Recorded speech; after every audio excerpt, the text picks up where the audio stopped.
92.7 big FM पर दिल्ली के दिल से जुड़ी हर बात, दिल्ली मेरी जान। नन्हे नन्हे कदमों ने जहाँ था माटी को छुआ, छोटी छोटी उंगलियों में जहाँ आसमां बड़ा हुआ, जिसकी पनाहों में बेफिक्र सोई रातें समेटे सपनों में मुस्कान, हाँ जिसके गम से है मेरी पहचान, क्यों ना भरे वो भी खुल के उड़ा। मेरी दिल्ली मेरी शान, दिल्ली मेरी जान। कुछ लोगों के सिर्फ बोल ही नहीं, उनके काम भी हमेशा हमेशा के लिए जग में रह जाते हैं और ऐसे लोगों को हम कहते हैं रियल लाइफ हीरोज। नमस्कार, मैं हूँ रुचा अनुरुद्ध, आप सुन रहे हैं 92.7 बिग एफएम और ये है हमारा weekly special show real life heroes के साथ, जिसमें मैं आपको मिलवाती हूँ एक हीरो से। और चूंकि 8 मार्च को अंतर्राष्ट्रीय महिला दिवस होता है, इसलिए मार्च का महीना डेडिकेटेड है हमारी विमेन हीरोज के लिए। और आज जिस महिला हीरो से मैं आपको मिलवाने जा रही हूँ, वो महिला 40, 50, 60 बच्चों की मम्मी है। माँ एक बहुत ही प्यारा शब्द और हर इंसान की जिंदगी में सबसे अहम भी। और सोचिए कितना महान काम कर रही है वो महिला जो सड़क पर घूम रहे बेसहारा बच्चों की मम्मी बनने का फैसला करे, उन्हें घर दे, ममता दे, प्यार दे, शिक्षा दे और एक सुंदर जिंदगी दे। यही काम कर रही है नोएडा के सेक्टर 12 में रहने वाली अंजना राजगोपाल, जिनके घर साई कृपा के दरवाजे हर वक्त बेसहारा बच्चों के लिए खुले हुए हैं और उन बच्चों को दे रही हैं अंजना जी एक नई जिंदगी। अंजना जी, बहुत बहुत स्वागत है दिल्ली मेरी जान में। सबसे पहले तो मैं आपकी पर्सनल लाइफ के बारे में जानना चाहूंगी, आपका बचपन कहाँ बीता? मेरा पर्सनल लाइफ कर्नाटका में गुजरा है। मैं पैदा हुई थी आंध्रा में। मेरे पापा माइंस मैनेजर थे, तो फिर वहाँ से कर्नाटका शिफ्ट हुए। कर्नाटका में मैं पली बड़ी हूँ और मेरा एजुकेशन पहला सेंट फिलोमिनास कॉन्वेंट बेलारी में हुई थी, उसके बाद सैंडोर रेजिडेंशियल स्कूल सैंडोर में। तो उसके बाद फिर मम्मी की डेथ हुई ब्रेन कैंसर से। 1 साल के अंदर एक ब्रदर था जिसके हार्ट में होल था, तो उसका भी डेथ हो गया। तो पापा का हेल्थ खराब होने लगा, तो हम लोग दिल्ली शिफ्ट हुए। तो इस दौरान पापा की हेल्थ की वजह से फिर मैंने नौकरी ले लिया। टाइम्स ऑफ इंडिया में 10 साल काम किया, पर 88 में मतलब मैंने ये साई कृपा स्टार्ट किया, क्योंकि बचपन से मैं देखती थी बेलारी में जब रहती थी कि वहाँ एक होम था जहाँ से बच्चे जो है घर घर जाते थे ड्रम और नोटबुक लेके चंदा इकट्ठा करने। तो जब भी उनको देखती थी मुझे बुरा लगता था कि ये बच्चे भी क्यों मांग रहे हैं। और जब दिल्ली आई तो दिल्ली में भी यही देखा कि रेलवे प्लेटफॉर्म्स, मंदिरों में बच्चे इतना भीख मांगते रहते हैं और लोग सोचे समझे बगैर उनको फटाफट पैसे या खाना दे देते हैं। तो मुझे हमेशा ये लगता था कि मतलब इनको खाना और ये देने के बजाय अगर इनकी पढ़ाई के लिए कुछ किया जाए या उनको रहने के लिए कुछ किया जाए तो कितना बेहतर होगा। तो इसी सोच को लेके फिर 88 में मैंने साई कृपा स्टार्ट किया। तो 1988 में शुरुआत हुई साई कृपा की और पिछले 27 साल में अंजना जी न जाने कितने बच्चों की जिंदगी में एक बहुत बड़ा परिवर्तन ला चुकी हैं। जानेंगे कौन था वो पहला बच्चा जो साई कृपा में आया था, क्या वो अभी भी अंजना जी के साथ है और अपने बच्चों की वो कौन सी बात थी जो अंजना जी के दिल को छू गई और आज तक उनकी आंखों में आंसू ला देती है। ये सारी बातें जानेंगे अंजना राजगोपाल से हमारे इस वीकली स्पेशल में। आप कहीं जाइएगा नहीं, सुनते रहिए 92.7 बिग एफएम। मैं हूँ रुचा अनुरुद्ध।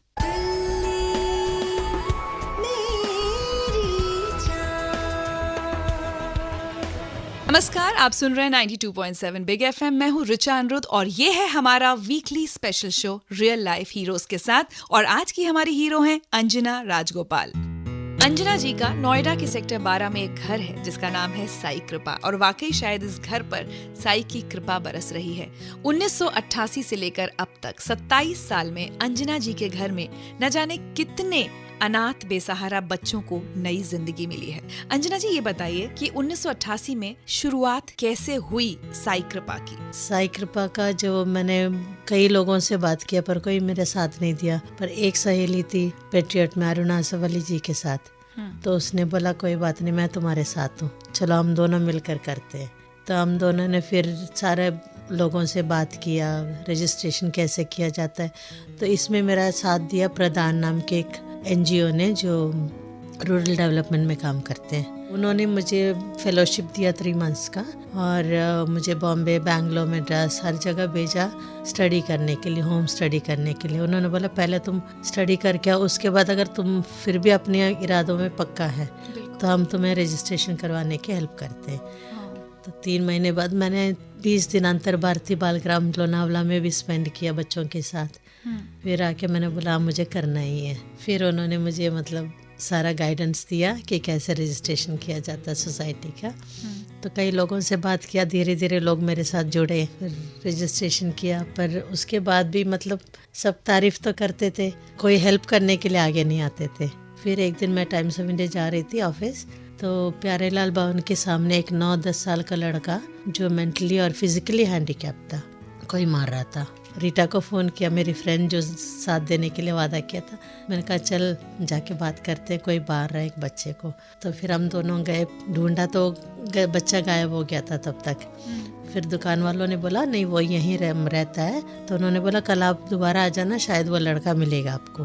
तो फिर May 1 को फिर मैं ऑटो लेके गई और वो मिला मुझे। तो मैंने दुकान वालों से पूछा मैं अगर इसको ले जाऊं तो कोई इतराज़? नहीं, अगर आप उसकी ज़िंदगी बना सकते तो बनाओ। तो मैं उसको घर ले गई, पुलिस में रिपोर्ट लिखवाया, टीवी पे उसकी फ़ोटो दिखाया ताकि अगर फैमिली वाले ढूंढ रहे तो उसको ले जाए।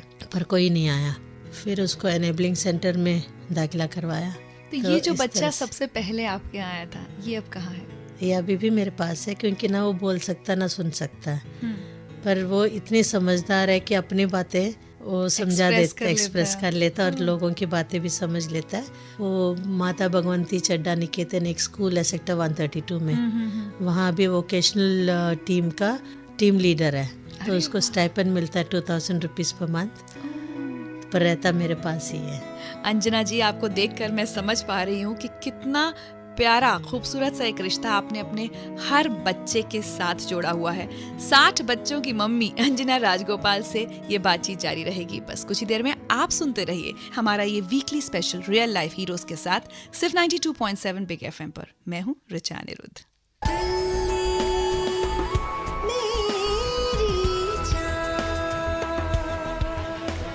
नमस्कार, आप सुन रहे हैं 92.7 बिग FM। मैं हूँ ऋचा अनिरुद्ध और ये है हमारा weekly special show real life heroes के साथ। और आज मैं आपकी मुलाकात करवा रही हूँ एक real life hero Anjana Rajagopal से।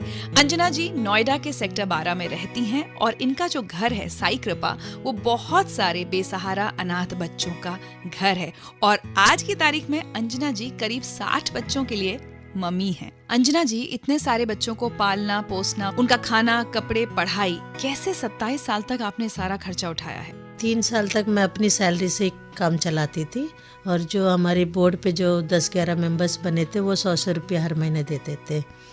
इसके अलावा हम हर साल एक चैरिटी शो ऑर्गेनाइज करते थे। हमारा पहला शो था दादी पदम जी का पपेट शो। उसके बाद फिक्की ऑडिटोरियम में करुणा शंकर जी का मैजिक शो किया। उसके बाद टैग टीवी का एक डांसिंग डॉगी प्ले किया। तो इस तरह से हर साल हम कोई ना कोई मतलब प्रोग्राम करते थे, उससे फंड्स रेज करते थे। फिर धीरे धीरे जैसे लोगों को पता चलने लगा तो वो सपोर्ट करने लगे और क्राई ने भी मुझे सपोर्ट किया 92 से लेकर 2000 तक। तो काफ़ी मेरी चिंता दूर हो गई थी। तभी मैंने जॉब भी छोड़ा कि क्राई सपोर्ट करने लगी तो कम से कम मुझे पैसे के लिए इधर उधर भागना ना पड़े। इतनी मुश्किलें सहकर आपने इन सब बच्चों को बड़ा किया है। जाहिर सी बात है कुछ बहुत खूबसूरत यादें इन बच्चों के साथ आपकी जुड़ी होंगी जो आज भी आपको भावुक कर देती हों। करीब 10 साल पहले की बात है। मेरे हाथ में बिल्कुल कोई पैसा नहीं था। तब तक क्राई ने भी सपोर्ट करना बंद कर दिया था। तो 500 रुपये थे हाथ में, बैंक भी बिल्कुल खाली था। मैं सोच रही थी कैसे करो। तब थे करीब 30-35 बच्चे तो थे। तो जो बड़े बच्चे जो जॉब कर रहे थे तो उनको पता चल गया कि मेरे पास पैसा नहीं है। तो उन्होंने आपस में पैसा इकट्ठा करके 10,000 ला के मेरे हाथ में दिया। रोई आप उस दिन?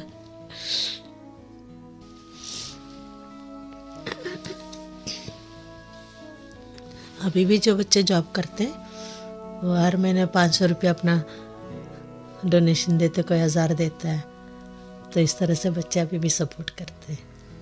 कितनी खूबसूरत बात है ना, जिन बच्चों के लिए कई बार शायद सड़क पर हम सोचते हैं कि कौन होगा इनको संभालने वाला, और कई बार लोग ऐसा भी कह देते हैं कि सड़क के बच्चे इनको घर भी लाएंगे तो ये अपना नहीं बनते, अपना नहीं बनते, पर ये बहुत गलत है। सोच कि जितना मतलब आप बच्चे को प्यार देते हो, बस वो भी आपको प्यार करता है। वाकई हम में से कितने लोग ऐसे होते हैं जो अंजना जी की तरह बेसहारा बच्चों के लिए इतना सोच पाएं। और आपको बताऊं, अंजना जी ने सिर्फ इन बच्चों को अपने घर में रखकर उनको छत नहीं दी है, बल्कि वो इन बच्चों को पढ़ाती लिखाती भी हैं, और में से बहुत सारे बच्चे अच्छी अच्छी नौकरियों में भी लग चुके हैं। बात करूंगी मैं अंजना जी से उनके स्कूल्स के बारे में बस कुछ ही देर में। आप सुनते रहिए हमारा ये weekly special real life heroes के साथ सिर्फ 92.7 बिग एफएम पर। मैं हूँ ऋचा अनिरुद्ध।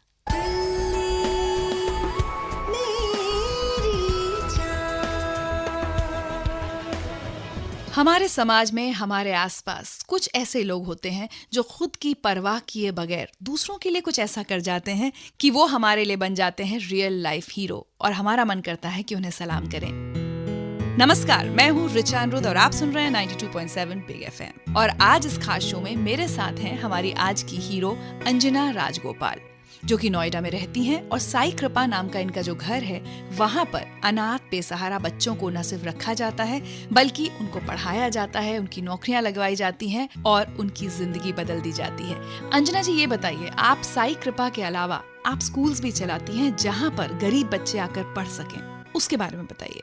एक नॉन फॉर्मल सेंटर है जो फ्री ऑफ कॉस्ट है, जहाँ पर किसी भी उम्र का बच्चा आके जितना पढ़ना चाहे वो पढ़ सकता है। कहाँ पर है ये सेक्टर 41 नोएडा में अग्गापुर गांव है, 41 में वहाँ पर है। वहाँ करीब 150 बच्चे हैं जो टोटली फ्री पढ़ते हैं, और उनको मिड डे मील भी दिया जाता है, और कपड़े जूते जो भी हमसे हो सकता है वो हम उनको देते हैं। और उसमें जो बच्चे अच्छा पढ़ लेते हैं, पिकअप जिनका अच्छा है, उनको हमारे जो फॉर्मल स्कूल है सेक्टर 132 में वहाँ भेज के उनको 10th करवाते हैं। पर इसमें भी करीब 100 बच्चे हैं जो फीस पे नहीं कर पाते, जैसे रिक्शा वाले के बच्चे हैं, डोमेस्टिक वर्कर्स के बच्चे, तो इनको हम फ्री एजुकेशन देते हैं। बाकी बच्चों से 400 रुपये महीने लेते हैं। कोई परेशानियाँ आती हैं स्कूल चलाने में कभी? जो बड़े बड़े स्कूल्स है वो अपना फीस चार्ज करते तो उनको रिकग्निशन के लिए दिक्कत नहीं पड़ती, पर हमारे जैसे NGO स्कूल्स है जहाँ पर लोग फ्री में भी आके पढ़ाना चाहते हैं, जो बहुत हाईली क्वालिफाइड ना होते हुए भी अपने इंटरेस्ट से पढ़ाना चाहते हैं, तो ऐसे NGO स्कूल्स के लिए CBSE अगर कोई ऐसे नॉर्म्स बना दे ताकि उनको एक दूसरी लेवल पे उनका रिकग्निशन हो जाए, तो बहुत सारी NGOs का प्रॉब्लम सॉल्व हो सकता है, और बहुत सारे गरीब बच्चे जो बड़े स्कूलों में नहीं जा पाते उनकी ज़िंदगी बन जाएगी, और उन सारे स्कूल्स को रिकग्निशन मिले जो अच्छा काम करता है उसके लिए। हाँ, क्वालिटी मैनेजमेंट अगर देखा जाए तो बहुत से NGOs मिलेंगे जो बहुत अच्छा काम कर रहे हैं और उनको रिकग्निशन दिया जाए। अब आगे क्या करना चाहती हैं? आगे देखिए, अगर ज़मीन मिल जाता, क्योंकि आज तक हमें ज़मीन नहीं मिला, अगर ज़मीन मिला तो एक ऐसे कैंपस बनाना चाहती हूँ जहाँ पर ये सारे एक साथ हो जाए, और एक सीनियर सिटीजन्स का भी होम खोलूँ जहाँ पर फ्री में मैं सीनियर सिटीजन्स की देखभाल करूँ, क्योंकि जितने भी होम से ज़्यादातर सब पैसे लेते हैं। जो गरीब है, जो सड़कों पे रहते हैं, उनके लिए कोई जगह नहीं है। तो ये सीनियर सिटीजन्स का एक कदम और मैं लेना चाह रही हूँ, अगर भगवान ने साथ दिया तो। मैं तो ये चाहूँगी और उम्मीद करूँगी कि आज जितने लिसनर्स आपको सुन रहे हैं आज, उनमें से कोई लिसनर एक सामने आए और आपकी मदद करे आपके इस प्रोजेक्ट में। अंजना जी, बहुत बहुत शुक्रिया मुझसे बात करने के लिए, और आपको दिल्ली की नई देश की हर महिला की तरफ से मैं आपको सलाम करती हूँ। Thank you so much. वाकई अंजना राजगोपाल जैसे हीरोज को जितनी बार सलाम किया जाए मुझे लगता है कम है, लेकिन सिर्फ सलाम करना ही काफी नहीं है। आइए मिलकर इनके काम में हाथ बटाने की कोशिश करें। अगर अंजना राजगोपाल की कहानी ने आप में से किसी के भी दिल के किसी भी एक तार को छेड़ा है, तो नोएडा के सेक्टर 12 में साई कृपा जाइए और ये बच्चों के लिए जो काम कर रही हैं उसमें अपना योगदान दीजिए। सोमवार सुबह आपसे फिर मुलाकात होगी। तब तक के लिए ऋचा अनिरुद्ध को दीजिए इजाजत। सुनते रहिए गाने जो हिट थे, हिट रहेंगे, सिर्फ 92.7 बिग एफएम पर।